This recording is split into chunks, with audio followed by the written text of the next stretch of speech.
Halo ayah bunda, perkenalkan nama saya Dr. Alam. Setelah sunat, pasti pertanyaan ayah bunda adalah kapan sih sembuhnya dok? Atau berapa lama sih sembuhnya dok? Nah, oleh karena itu, pertama-tama saya akan menjelaskan terlebih dahulu. Sebagai orang tua, pasti ayah bunda sering panik. Oh, kenapa ini bisa bengkak, kemerahan, ataupun ada perdarahan? Ayah dan bunda tidak perlu panik dan tidak perlu khawatir, karena hal tersebut merupakan suatu proses dari penyembuhan luka sunat itu sendiri. Oke, kita bahas tentang proses penyembuhan luka sunat yang terdiri dari 4 tahapan. Yang pertama adalah tahap hemostasis pembuluh darah. Nah, dalam tahap ini, dalam 1 kali 24 jam, perdarahan akan berhenti. Dengan syarat, tidak ada perdarahan yang deras ya, tentunya ayah bunda. Nah, tahap yang kedua ada proses inflamasi dan peradangan. Fungsi tubuh pada tahap ini akan melawan kuman-kuman dengan memperbanyak sel darah putih. Nah, biasanya akan terjadi bengkak. Namun itu tidak perlu khawatir karena hal tersebut merupakan bagian dari proses penyembuhan. Nah, dalam tahapan ini, apabila anak banyak beraktivitas seperti lompat-lompat, lari-lari, akan membuat luka menjadi bengkak ataupun ada rembesan darah sepertinya. Yang ketiga, ada proses proliferasi. Pada tahap ini bengkak akan berkurang, namun sel-sel kulit yang baru akan berkembang sehingga nantinya akan membentuk sel-sel kulit yang sehat. Kemudian yang terakhir ada proses remodeling. Nah, remodeling ini biasanya terjadi pada hari ke-10 sampai ke-14.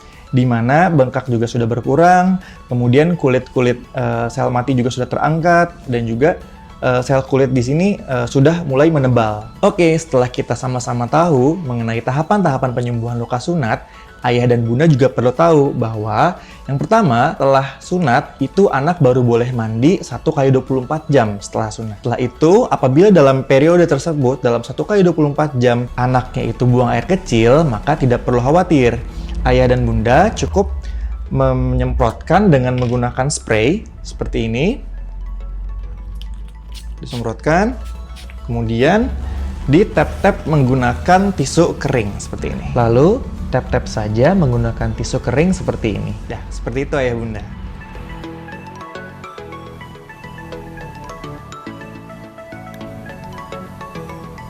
Selanjutnya, untuk perawatan di hari ke-1 sampai ke-3, yang pertama, bunda bisa menyemprotkan spray rusuhat pada kasa yang telah dibuat panjang secara merata.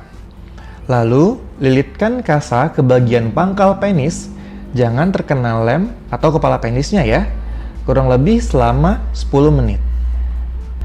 Nah, setiap 2 menit, bunda bisa menyemprotkan ulang spray rusuhat tadi ke bagian kasa yang tadi.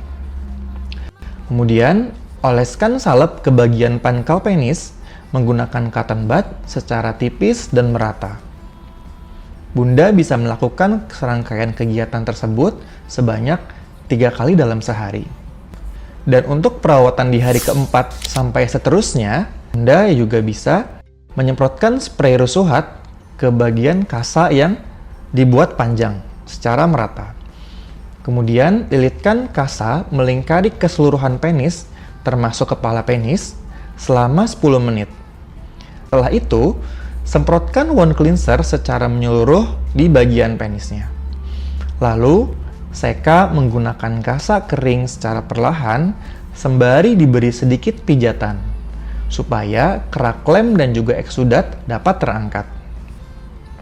Setelah itu, bunda oleskan salep secara merata menggunakan cotton bud dari pangkal sampai ke bagian luka dari sunatnya itu sendiri. Lalu, untuk mempercepat terangkatnya lem, pada hari ke-7, anak disarankan untuk berendam menggunakan air hangat selama kurang lebih 15 menit dan dilakukan 1 kali sehari. Itu dia tadi step by step perawatan pasca sunat VIP. Semoga panduan ini bermanfaat untuk bunda dalam merawat luka pasca sunat di rumah. Dan jangan lupa untuk rutin memantau perkembangan penyembuhannya. Apabila ada kendala atau keluhan, bunda bisa segera menghubungi admin rusuhat. Kami akan siap membantu dan memantau sampai sembuh.